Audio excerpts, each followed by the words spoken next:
All right, thank you, everyone. I'm pleased to introduce our closing keynote speaker. Her name is Mary Rowe. She is the Vice President and Managing Director of the Municipal Art Society of New York.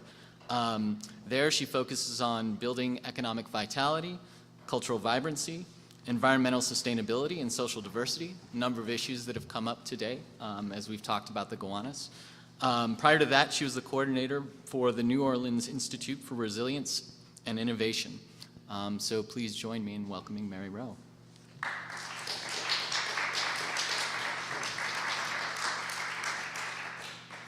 You guys win the gold star for longevity or patience or tenacity or something. I'll talk to, that's somebody else's presentation. I know, can you do this? Can you just wing it? It looks nice. We're gonna get our AV guy. What a great venue. This is my first time here. This is fantastic. And I appreciated the panel that I was able to hear beforehand from colleagues that I know. So I am Mary Rowe, and I work for the Municipal Art Society. I was this week. I feel like this seems to be Resilience Week in New York. I don't know if anybody else notices that, but there's like 6 meetings every day on resilience. Tomorrow, the designers, Architecture for Humanity, are talking about it. On Tuesday night, the EDC's innovation competition happened, and I was there to talk to those folks, and I had to immediately start by saying, well, why is somebody who works for the Municipal Art Society actually involved in resilience? I probably don't have to tell you that, though, because you're from one of the municipal arts, which is design, which is why MAS was created in 1893 and was committed to this broader definition of urbanism in all the different ways and all the different things that contribute to the fabric of the city, which is really art. So the name works in New York. When we leave New York, everyone says, why is an arts organization involved? But once we start talking about it, hopefully they get to the understanding that we're really about whole communities, I guess. So I put some slides together that probably many of you have seen before. So just raise your hand if you're getting bored, or have a brownie, which is what I just did to keep myself kind of alert. In terms of you know, our understanding of the city, I mean, I think this is probably what you've been talking about over the last several hours, but you know, a city is a mix of systems. It's a mix of different kinds of interactions that take place. Do you think I need that? Oh, my apologies. Do you want me to roam with it? Oprah-like? Yeah. And is this an advancer?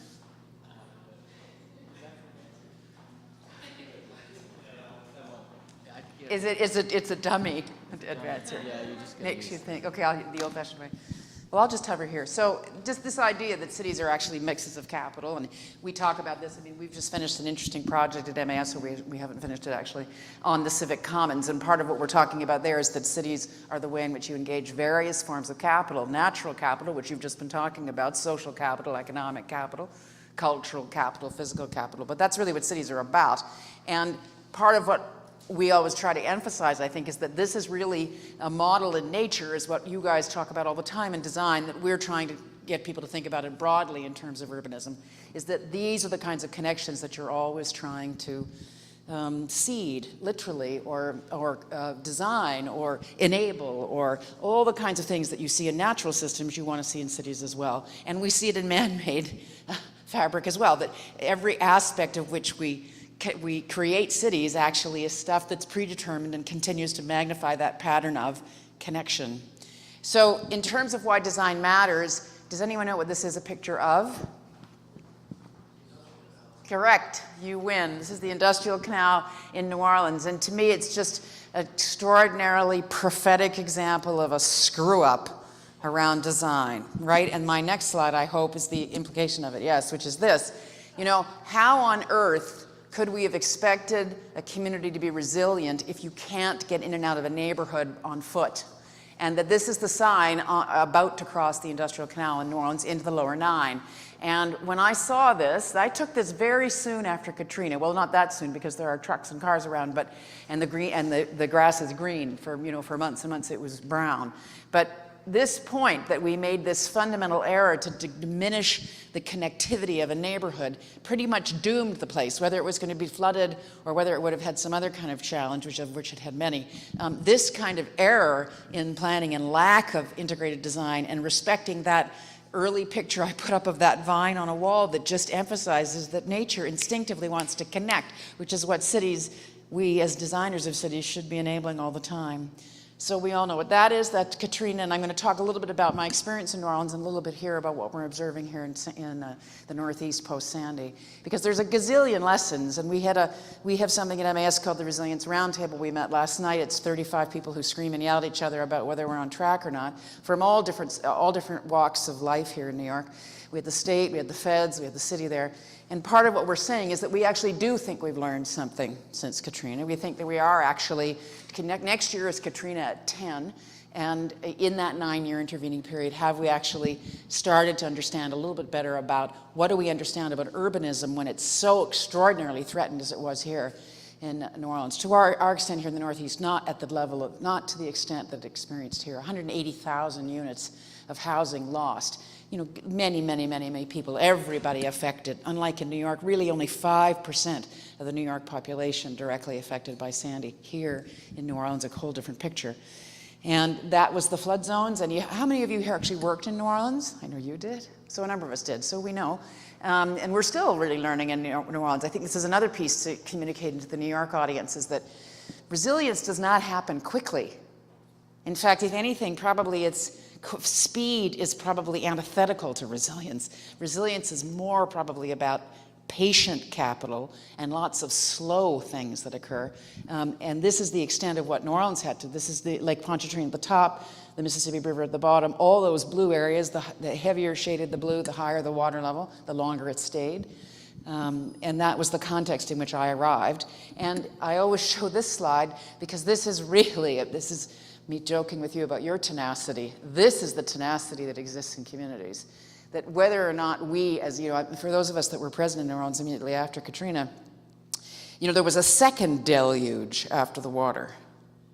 And that was when all the expert planners and architects arrived and said, have we got the solution for you?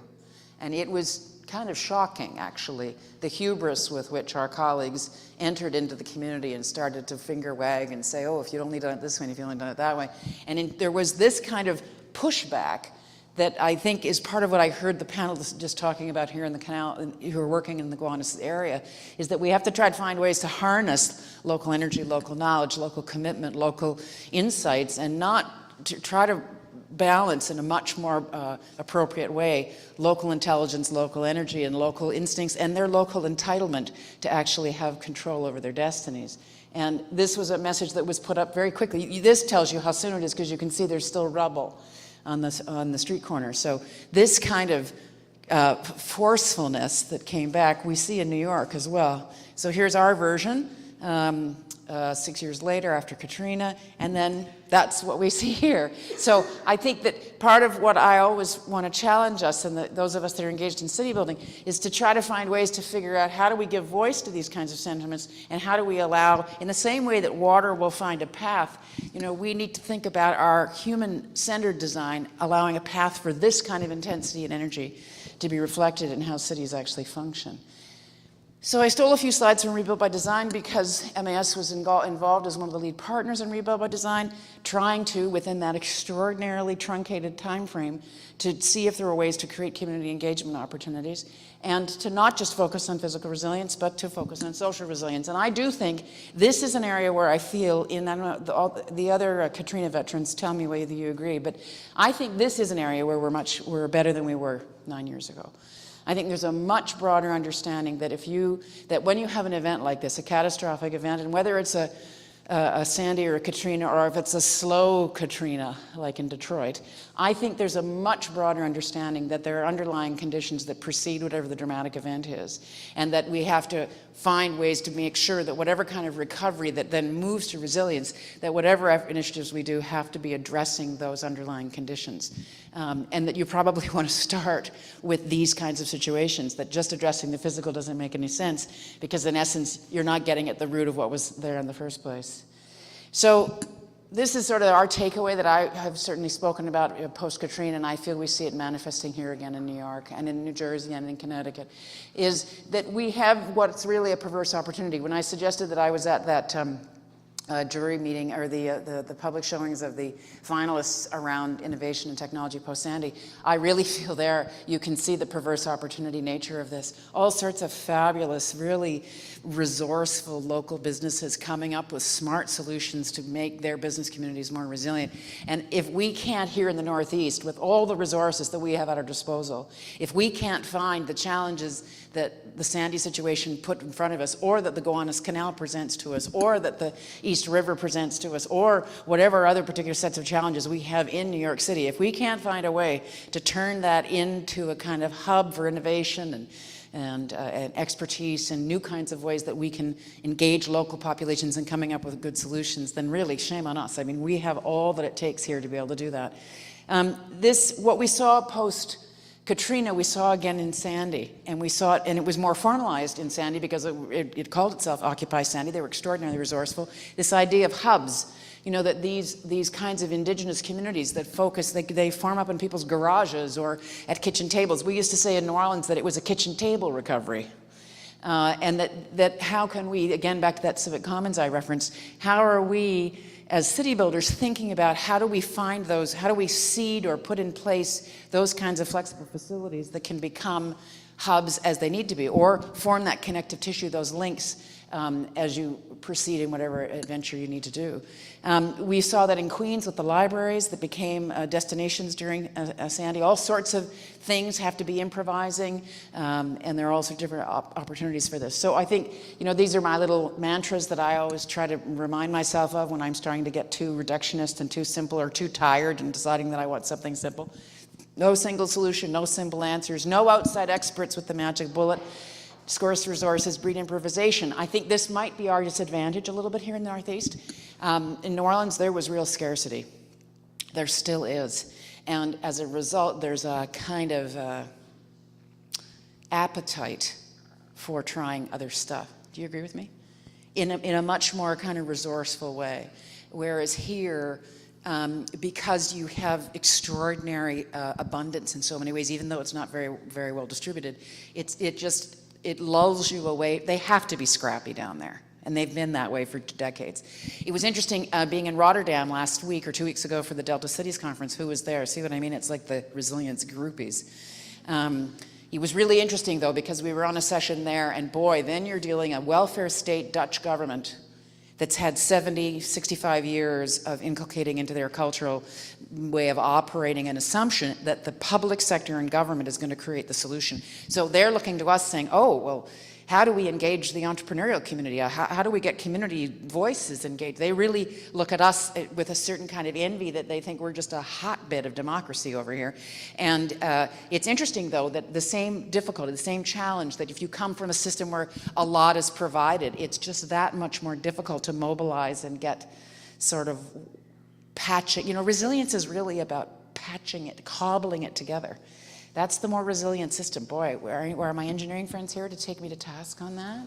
Or have we actually won that battle? I'm interested that again, the entrepreneurial competition thing that I was telling you about, so many proposals for microgrids, so many proposals for creating more redundancy in utility generation. Well, you know, we were saying this a number of years ago, and people were saying, oh, no, no, no. And you'll still get this with the big industry guys. I keep waiting for one of them to leap to their feet and tell me I'm full of it. But around the smart city mantras, you know, that we're going to create a big super system and it's going to just solve all our problems. And I think even our pals at Parsons Brinckerhoff and the big firms are trying to say, oh, well, maybe we should disaggregate those systems a little bit. Maybe we should have more layers. The multiple lines of defense that Gina showed you in terms of the shoreline in the skate proposal for Staten Island, that's the same principle that we should be using about every piece of resourcing that we do. It always needs to be multiple lines of defense so that we can fail better, right? So just a couple of examples of New Orleans, of these kinds of things that organically surfaced, and I really challenge the designers in our midst to start thinking about how do you enable this kind of stuff. Like, let's not overly artificially create them, but let's find ways to allow that, so whatever's ahead, these kinds of things can surface up. This is a coffee shop in a neighborhood in New Orleans that served coffee for free for 1.5 years. He couldn't get back. He couldn't meet all the health standards that he was required to do. So he just decided he'd just provide coffee for free. And then he got out of it. He didn't have to comply with any of those requirements. He did it for 1.5 years. Anybody that was involved in service work, volunteer work, recovery work could go in there. And of course, what it became was the go-to place to learn what was going on. So, and when I was first engaged, I was a funder going into New Orleans. That's what got me there. And I would go for a week a month, starting in October '05. And one of the first places I would go would be here so that I could read his bulletin boards. Now, it's as simple as that, and just to backtrack, this is 2005. Social media was not as big as it is now. It was starting, and New Orleans led it. I'm going to show you a shot of it, but the good old-fashioned bulletin boards are extremely effective, and I just kept track of them. And similarly, this is a woman in Lakeview who overstormed in the Superdome. Thought she was going to die, had overstormed there before because her husband happened to run the Superdome. So she was there where they would deal with, it was the place of last resort. She would welcome people there. They had many, many people there with multiple health conditions. You've seen the horrible pictures, and they were there and really did, and at one point when the roof started to go, they had all sorts of violence. They really thought they were done. And she made a promise to herself. This is Denise Thornton. She had a moment. She had one of those moments that some people in their lives are fortunate of having, a moment of clarity where she realized if she did survive, she was going to have to live her life differently. And so she decided she would try to rebuild her house. So when they got out and their house was 12 feet underwater and her husband was busy trying to rebuild the Superdome, she decided she'd rebuild her house. You can see she's a person of affluence, living in the Lakeview neighborhood near Lake Pontchartrain, and she basically just tenaciously harassed every contractor she could find and every utility person. She tells a story about they couldn't get electricity in the neighborhood. She went to the adjacent neighborhoods where there were electricity, stood at the bottom of the poles and just screamed at the repairman, "You're going to come down from that pole, you're going to come to my neighborhood." You can sort of tell looking at her that she's got that kind of edge. She's sort of the pit bull of resiliency. She came here after Sandy, incidentally, I should just tell you, and she's been working with different groups here, but she started something called Beacons of Hope. Basically in her garage, she said, well, I'm going to put a coffee pot on and I'm going to get a fax machine. This dates me, but 9 years ago, fax machines still mattered. And she just created a resource center. And then basically over the period of about 2 years, 20 of these bubbled up in different kinds of forms, including this person's front yard. They called this, as you can see, Cafe Katrina. And they just basically allowed people an opportunity to actually congregate, commiserate, exchange information, this contractor, that contractor. When we met last night with that Resilience Roundtable I was mentioning to you, one of the things that we started talking about was contractor fraud. And we've had some of it. We're going to have a lot more of it. This is what the predictions were last night, that when the money really starts to pour in, we will have exactly the same challenges. And so what are we doing to, again, disaggregate opportunities for information to gather so people can get resources from their neighbors, ideally, to find out this is legit, this isn't, this works, this doesn't. We've still got people here 2 years later doing mold remediation. So we need to, and that happened in New Orleans. It was 4 or 5 years before they could get all that stuff out. I mentioned to you about social media. I'm just giving you some anecdotes of the kinds of people that surface in these things. One of the great heroines of the Katrina period, the recovery period in New Orleans, is a woman named Karen Gadbois. She was an artist, middle-aged, had never really used a computer. Was a textile artist, came back from Katrina, having evacuated under extraordinary circumstances, came back, started taking photographs with her little handheld camera of buildings that it appeared to her were being neglected. They weren't being restored. And eventually she watched them not only be neglected, but eventually get demolished. Started to put them up. You can find this if you Google it, and you will see a person creating a narrative about the gradual erosion of the wayfinding and the landmarks in her community, and how much it diminished a sense of identity there. She then went on to expose a whole bunch of horrible fraud that existed in New Orleans, where houses were basically they were receiving federal money to rehab a house, and then 6 or 8 months later, the contractor would receive federal money to demolish the house. And she exposed all that, and they won a big DuPont Prize, and then she went on to start a great investigative journalism site called The Lens, the New Orleans Lens. She's a great example of a perverse opportunity, artist turned investigative journalist who's won pretty much all the prizes you can imagine. More heroes out of New Orleans, more people that really had an extraordinary impact. This is Pam DeShiel. She was the one that made the connection in the lower Nine between the bayou behind her, which is a natural occurring water source that was destroyed basically by the oil industry through that industrial canal intrusion. Saltwater intrusion killed this, turned it into a saltwater pond, which no longer could support the life that it had, and the lower Nine had never been able to see it because of the way that the architecture, the way that the landscape had precluded that. So she went and managed to create new connections so people could actually stand there and see the water and reestablish their connection. Had we done it right in the first place, people wouldn't have been detached and disconnected from it in the ways that they were. You're probably aware that in New Orleans, one of the most resilient communities was the New Orleans East community, primarily Vietnamese. Their markets were up sooner than anybody else's. That's like at 5 in the morning, their markets. And extraordinarily resilient, back to producing the kind of food that they had. Again, these kinds of opportunities, are we enabling this? And I always put this one up to talk about why resilience is about diversity. This was a work project. Maybe, I'm trying to think what year this would be. This would be, I guess, 2007 or 8. And this was a blogger conference. And you don't know who bloggers are. And the bloggers, they continue to meet. They just met again. They meet always around the anniversary. They had an annual conference called Rising Tide. And then part of the deal was you'd go to the blogger conference and then you'd go and help rehab a house. And I went to rehab a house. I'm not a blogger, I'm a blogger wannabe. And so I went to rehab the house, and here's who I'm dealing with. So you can see that this is a diverse community. This house belonged to the woman on the right and their trailer, and there was a whole transgender community that was engaged in this, and they were working alongside me and a bunch of Marines that were heading back to Iraq, and then a couple of housewives from Wisconsin that were bloggers. I mean, this is what I'm trying to make the point, is just that, you know, the kinds of company that we keep during these events, we need to remind ourselves, this is fundamentally what cities are about. It brings us into contact with the other. It creates these kind of, when you're in an acute situation like we were post-Sandy and like New Orleans was post-Katrina, it just heightens that awareness that that's the kind of exchange you're going to have happen. This is the Hunts Point initiative in Rebuild by Design, which Gina mentioned. A number of communities engaged. Again, the same illustration I'm just drawing, that, you know, these kinds of, the great enterprise of city building it's a noble thing. And we don't often get as visceral an opportunity as we do when we come through these kinds of planning processes, post-Sandy or post-Katrina, to realize that we're in it together. And I think that's one of the great things that we underestimate. I always worry a little bit when designers get talking about public participation, that what they're talking about is, oh, well, here's how you sell it to a community, or here's how you comply with these regulatory requirements that NEPA put on, or whatever it is, as opposed to forgetting that actually the city is about people, and that the people that actually live in the communities know them best and have the most innate intelligence and probably the smartest ideas, and that we're, in our capacity as enablers there, rather than experts. So just more examples of the kind of organic stuff that we saw post-Sandy. You guys are very familiar with this. And it bubbled up and looked so different.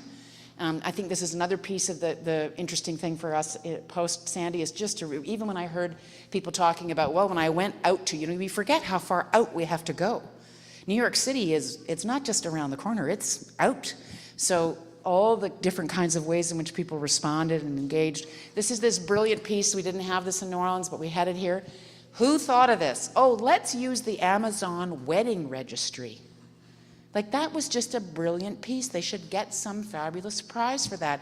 Instead of you and I deciding, oh, I think this is what these families need, I'm going to box up my little example of what I think you need, as opposed to, well, actually, I'm going to find a mechanism for you to tell me what you need, and I'll supply it for you. Such a brilliant thing using technology, really, really smart.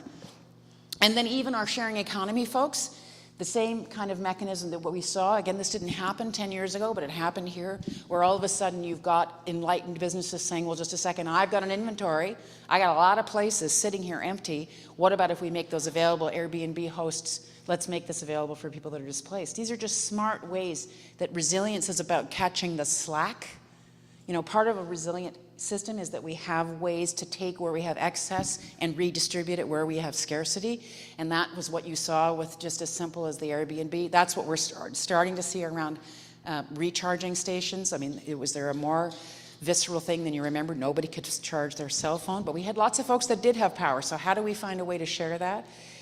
These are the planning processes that you all know about, all these different ways in which we engage people viscerally in thinking about their city. These are more images from Rebuild by Design. You heard Gina mention Scale It Up. There were other initiatives that we had around Rebuild by Design. And again, we had to tailor-make this to what the city wanted. So in Bridgeport, Connecticut, what they wanted was a bike fest. Now, you may not think a bike fest is actually about resilience, but it turned out to be so. So part of my illustration there is that we just have to keep reminding ourselves to meet people where they're at and make sure that whatever kind of initiative we're putting forward reflects their interests, their priorities, and the things that engage them. And in some cases, I mean, sometimes it was focused on the business community, again, the local community, highlighting what they wanted to make happen. These are the kinds of things that we did at MAS, different kinds of convenings that we've been doing and we continue to do, trying to make this point that it has to be a big tent, all hands on deck, a really broad approach. You know, if you spend 10 seconds just scanning Facebook post Sandy, you will be amazed at the really range of ways in which people expressed their willingness to engage and to provide opportunities for connection, including projects like this. I mentioned this to you, the Civic Commons Project. For us, this is really about resilience. How do we start to identify physical, spatial ways in which the city encourages this kind of mixing of capital, and how do we invest in that now so that we can imagine and use that as an asset towards resilience? So whether that's a public library or a flea market or something like the High Line or the Eastern Market in Detroit, and again, how these facilities lend themselves to diverse kinds of activities. Like, we don't really need a storm to remind us of this. We can probably get ahead of it and say to ourselves, let's invest in these kinds of spaces that allow different kinds of activities to take place, just like we saw the climate march. You can't have a climate march if you don't have a place for people to assemble. And then the whole role of technology. Again, if the statistics coming out of what we're seeing in terms of digital meeting up, whether it's this kind of formal meetup or whether it's the other ways in which people use apps or different kinds of things, if we could, and I'm sure that lots of you are thinking smartly about this and you can tell me after, but if we could try to find a way to mimic in real life, what's the opposite to virtual? What is that? Actual? Thank you. If we could mimic an actual spatial physical life, the way that we see the virtual commons replicating, there's a lot we could be learning about removing barriers, removing obstacles, enabling connection. So that we start, and if we could just drop our notion of technology only as an instrumental thing that it's going to serve us, and actually look and say, well, actually, how can we learn in terms of, particularly anybody under 30 that already thinks this way, and you can see it in their way that they engage you in the actual world. Their social engagement is patterned after this kind of familiarity, so how do we do that? One of the things that we did at MAS is in 2010 we started talking about resilience prior to Sandy because we were interested in economic and social resilience, and so we started reaching out to companion organizations, civil society-led organizations and practitioners working in cities with comparable challenges to New York. And so we've just been building a network gradually. We've probably got another 30 nodes here. This is an old slide, but just to suggest that we have a lot to learn here in New York and we have a lot to teach, and that I feel like we have an obligation to be constantly encouraging people to appreciate what the broader implications are of the experience we have here, and that we have, as I suggested, a two-way street. This is, does anybody know what this one is? You knew what the last one was when I had it. Anybody know where this is? Say it again, Brazil. No, guess again. Good idea. Good right hemisphere. Okay. No, it's not, but right country. So this is Medellin, Colombia. Someone said Bogota. And this is, anybody know what these are?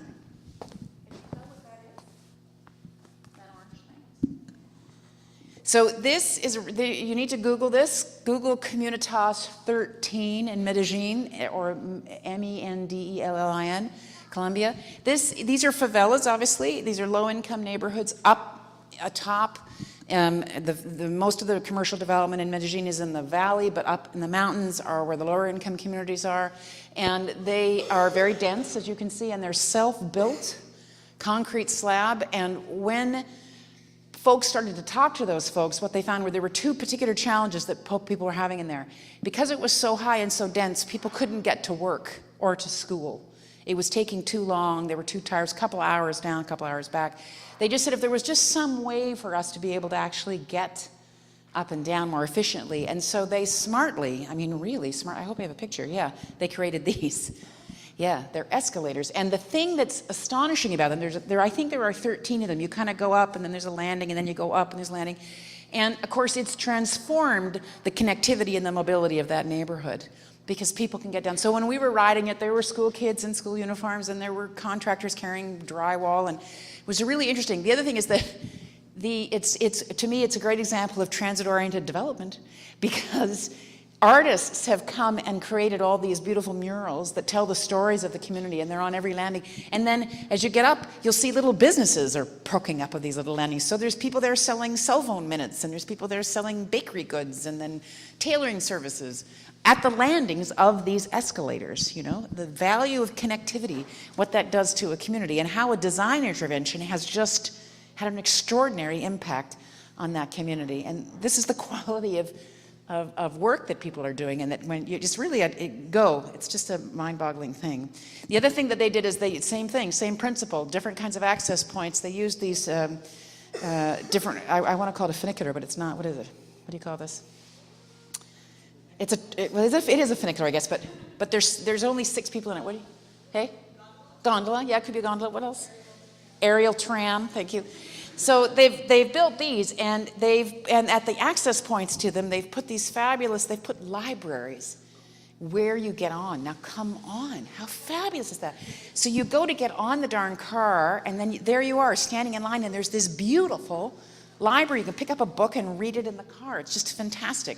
What a smart way to look at an asset, a civic asset, a transit station, and say, well, what other functions can I build into that? Great design intervention. Also in Medellin, I just wanted to show you this. This is another thing they showed us. I was there for the World Urban Farm in the spring, and they created this wonderful walk of life. Again, same principle. Top of the mountains, surrounding Medellin, low-income communities, hours to get down, hours to get back, and no capacity to get from one to the other up there. No way to create horizontal connective tissue. Somebody said, let's start to build some walkways. So that's what they've done. And so they're constructing these walkways so that these neighborhoods that traditionally would have had to go all the way down, over, all the way up, never did, could actually communicate with one another. They call it the walk of life, so poetic. And that's what it looks like. And it's spanning, it's gradually building up over the city. To me, just a great example of organic urbanism, learning from nature, really simple intervention, engaging tons of people, artists. It's very, pretty cheap. Not completely cheap, but you know what I'm getting at. It's not a high-tech solution. It's a fairly modest solution. So this is where I was going to show a slide, but Ben and I couldn't make it work. I wanted to show a film there, so that's not much good to you. But what I want to tell you about, I'll tell you about it, and then maybe you'll go home and Google it. One of our partners is the Bandung Creative City Forum in Indonesia. Bandung has a population of about 2.5 million. 70% are under 40. It's a peppy place. And they're engaging those kids themselves in sort of governance solutions and alternatives to ways to actually build their cities. And this was a wonderful film. And so if you go, not to my Dropbox, but if you go to Bandung Creative City Forum, you'll see a cute little film just illustrating this point, that this impulse, this instinct to actually engage and improve your city is something that is innate in all of us. And I think it's incumbent upon us as city builders to try to enable that in others. I just want to close with a wonderful quote from Jane. It's not a verbatim quote, but it's a quote from Jane Jacobs, which I think is important always to try to remind people. Particularly when you work internationally, as many of you do, I know that you encounter this, there is still a perception within certain sectors, particularly in the Global South, that cities are bad, that cities are places where people live in poverty and where they are challenged in a way that, they wouldn't have been in their rural life. But it's not true. The truth of it is that hard scrabble life in rural life actually, for only a very small percentage, most rural life is very difficult life. And then in fact, moving into the city where you can get economies of scale, where you can get the benefits of adjacency, and where you can get the benefits of shared resources, promises a more abundant life and a better increased livelihood, although it's not without its challenges.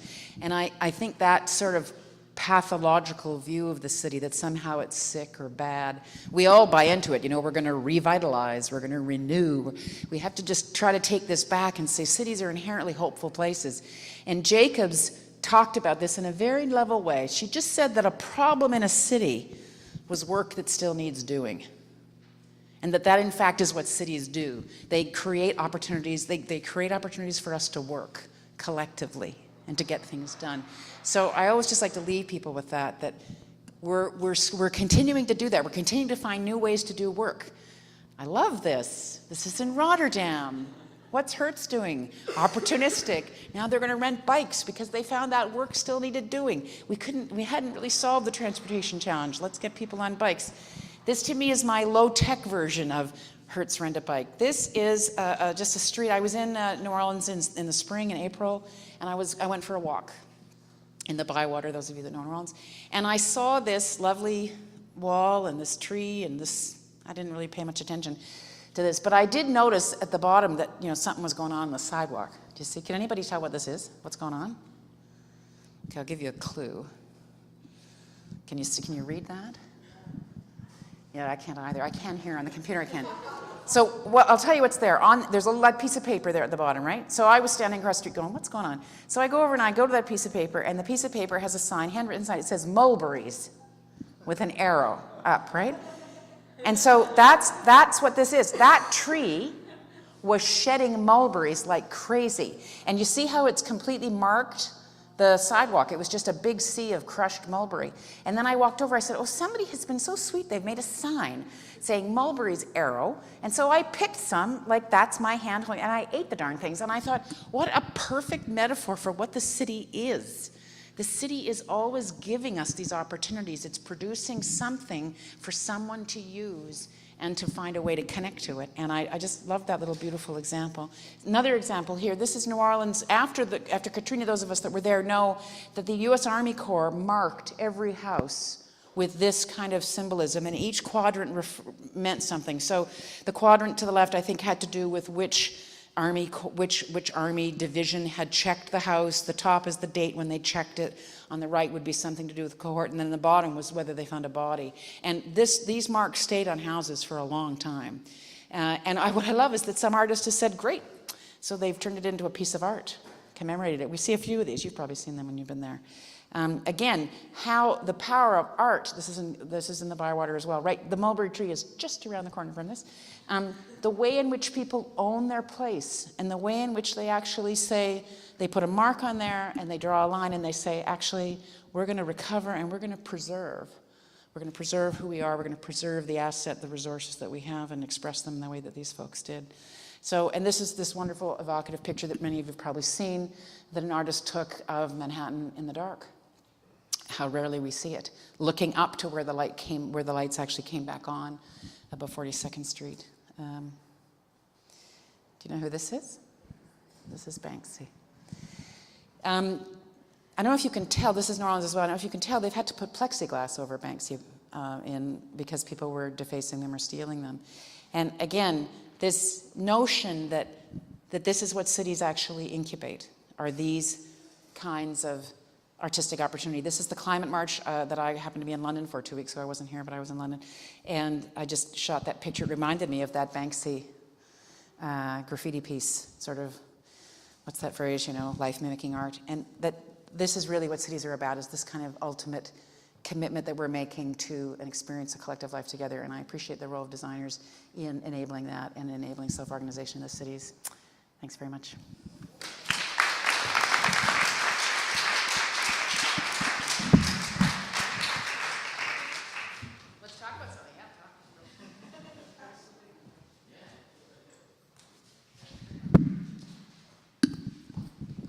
So I wanted to offer an appreciation and ask a question both related to your comment about the second deluge in New Orleans when the well-meaning outside experts came in. Benefit of the doubt. Well, actually, no, that's part of the appreciation, actually, because my first thought when you said that was the writer Naomi Klein has a book, The Shock Doctrine, and she talks about disaster capitalism and how it affected countries in South America during times of forced revolution, and also New Orleans when neoliberal agendas were able to be enacted because of the upheaval, for example, with charter schools that had been tried to be pushed through, but couldn't until someone had to rebuild the schools. So I wanted to say thank you for highlighting the opposite or sort of mirror, other side of the coin of that, the perverse opportunists who come in and organize together. So thank you, because I think that doesn't go highlighted enough. The question part is, I really appreciated also how you sort of talk so much about how it's important to create spaces for people's anger and emotion in response to adversity and extreme conditions. But what about those outside of a disaster who have skills that could be useful? What would you suggest they do? And are there examples of people who are not immediately impacted by a disaster who have done a good job at responding, and maybe specifically people in the design community, because that's what we're here for. Yeah, sure. Thanks. So how long have we got for that conversation? Yeah. I think that it's about listening. And it's about killing our own hubris. I'm not totally sure how to do both of those things, frankly. I think this is an ongoing struggle, and I think it's an ongoing struggle for people that have been trained to develop an expertise and who have a vocation and want to offer it. And I think there are examples of people that handle this better than others. And I think that acute situations like we saw in New Orleans, and to a certain extent here after Sandy, it kind of brings out the best in lots of people, and then it kind of brings out the worst in other people. So I think it just sort of goes with the territory. You default to whatever aspect of your personality isn't quite there yet, and that's the one that comes out. I mean, we can have a long conversation about the sort of disaster literature. I'm not a big fan of big, sweeping generalizations that suggest some kind of organized conspiracy.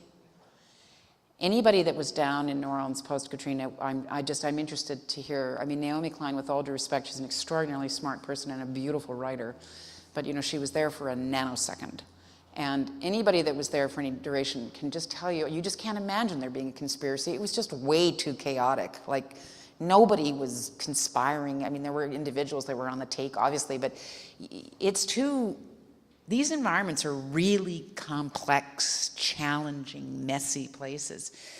We don't have the capacity. What's interesting, last night at this roundtable, Dan Zarilli was there, and there were people, this is the city resiliency guy, and people were sort of having that usual, I always feel we have to get it out of our system, we're not where we should be after 2 years. We're not there yet. We should be this, we should be that.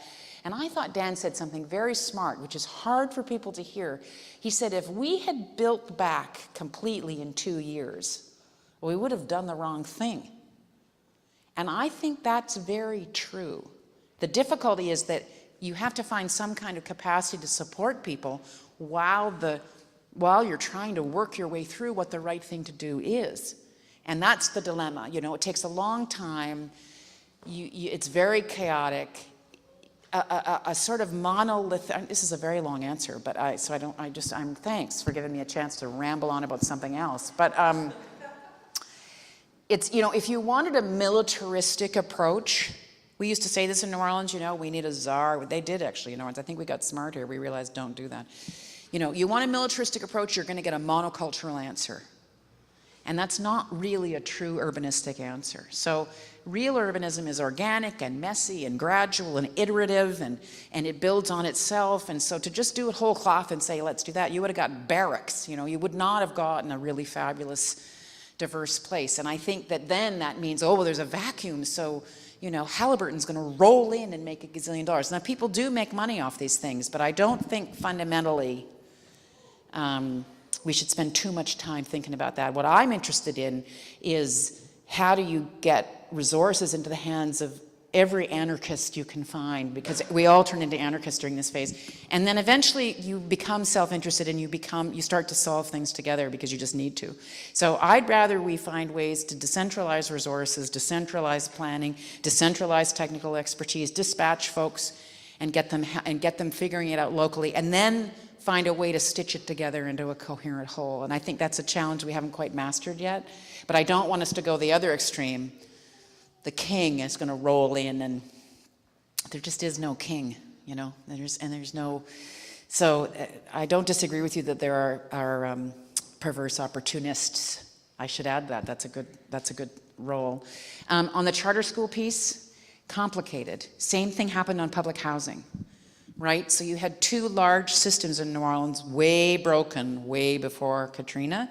Nothing like we experience in New York. I mean, these really were systemic problems. You know, there was a whole floor that was investigating fraud in the public school board in New Orleans. You know, $600 million a year bleeding through corruption. So they had a whole bunch of series of issues, and you know, you saw that system vulnerable. The public housing system, same deal, horrible corruption, terrible places, vulnerable.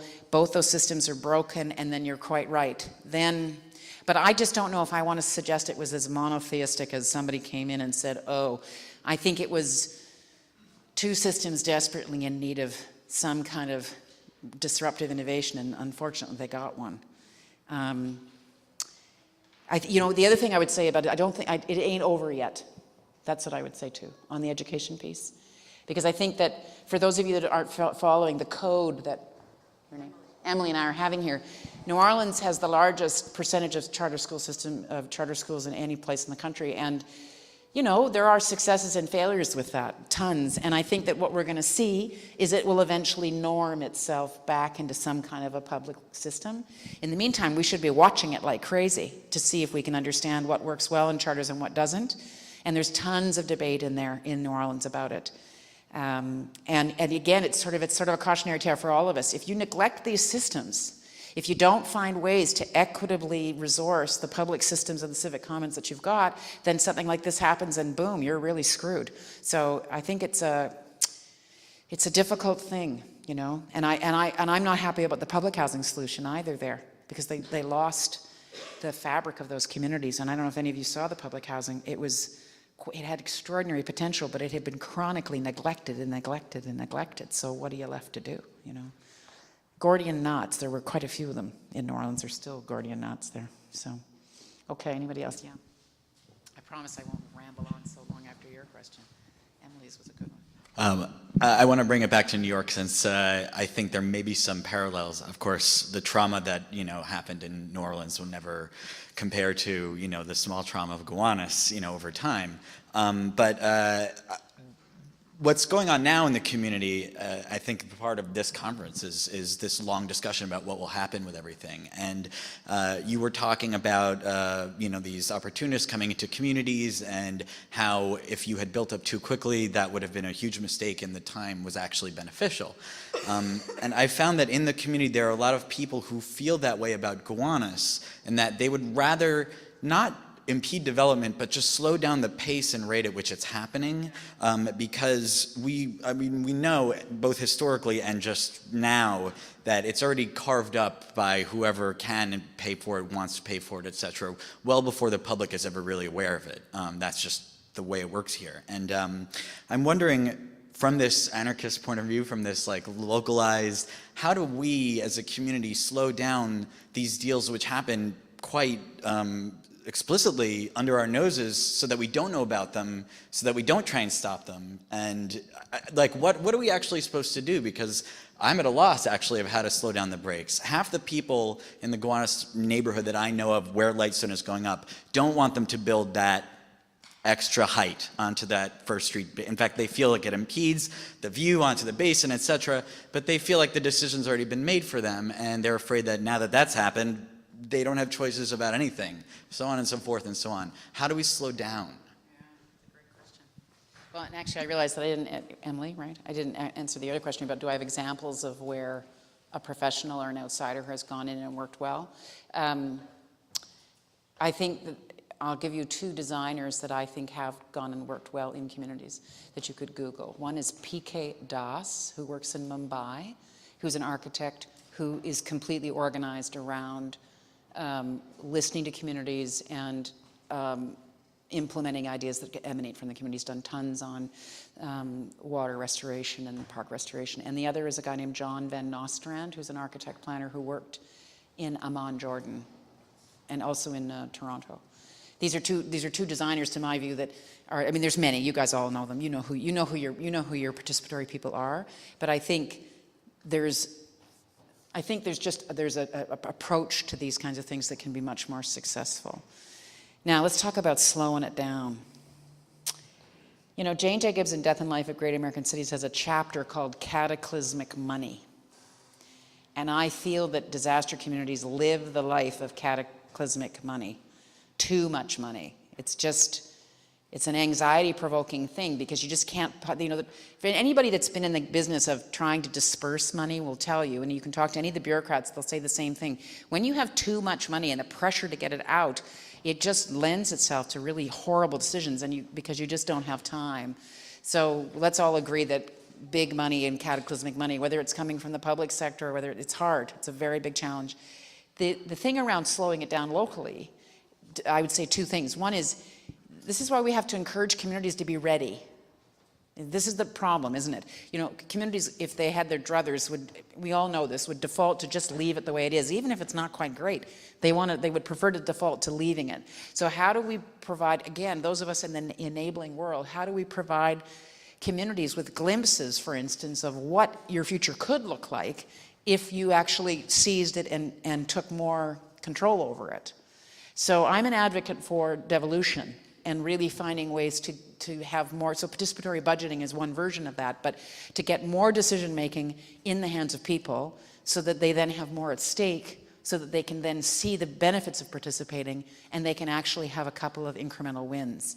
And I'm not a big fan of big things. I'm a fan of modest, small things that then get people used to what their agency might be if they exercised it.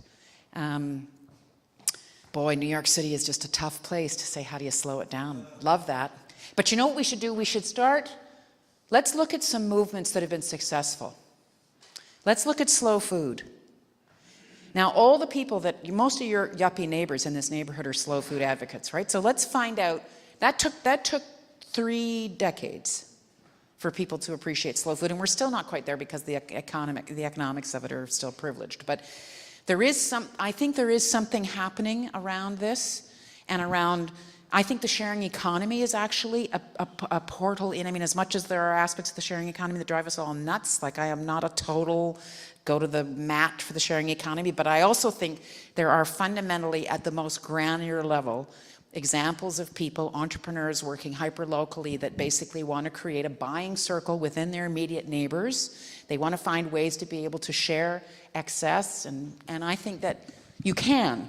And we have to find a way to say that slow down doesn't mean that we're reactionaries or we're back to the land Vermontians. I mean, there's got to be a way for us, or Brooklynites, I guess that's the real slag, I would say. But there has to be a way for us to, and I think it has to do with autonomy, frankly. If we could get more power in the hands of local planning bodies, then I know. And you know what's so interesting? I mean, I'm not from New York. I guess you've figured that out. And I've been here for the last few years. But, when you're outside of New York, you think, oh, New York is the bastion of community-based planning. That's where they have planning boards. That's where they have community boards. And then you get here and you go, oh, well, no, actually, we're not actually this isn't actually the epitome of that. So that's why I'm directing you to Asia. I'm directing you to places where they've had to adopt these approaches much more radically because they do not have superstructures that can step in for them. So we need to do a little reverse learning. The South is going to teach the North.